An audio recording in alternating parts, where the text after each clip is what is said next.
Hey there, new students. This is the video summary for Ephesians chapter 1.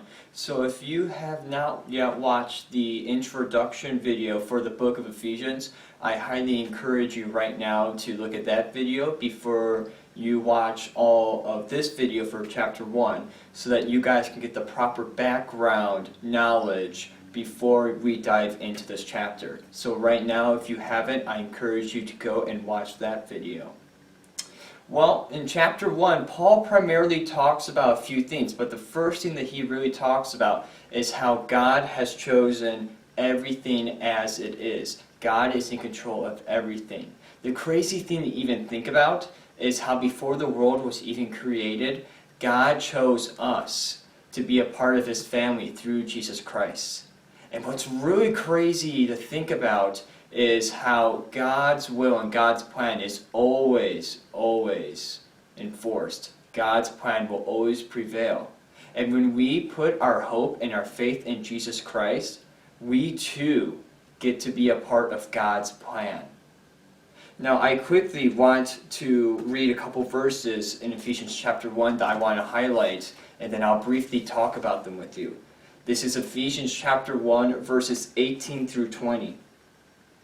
I pray that the eyes of your heart may be enlightened, in order that you may know the hope to which He has called you, the riches of His glorious inheritance in His holy people, and His incomparably great power for us who believe.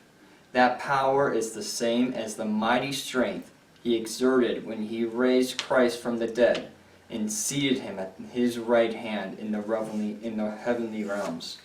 So the first thing that I want to quickly talk about, which is found in verse 18, is this hope. What is this hope that Paul is referencing here? This hope is what we know as our eternal security. You see, when we put our trust in Jesus, we know 100% certain where we're going to be when the end times happen. We know that we are going to stand before God, and Jesus is going to say, I paid for their debt. They are worthy enough to come to heaven. See, hope is 100% certainty. It's not just a guess. It's not an inference. It's 100% certainty. That's what Paul is talking about here.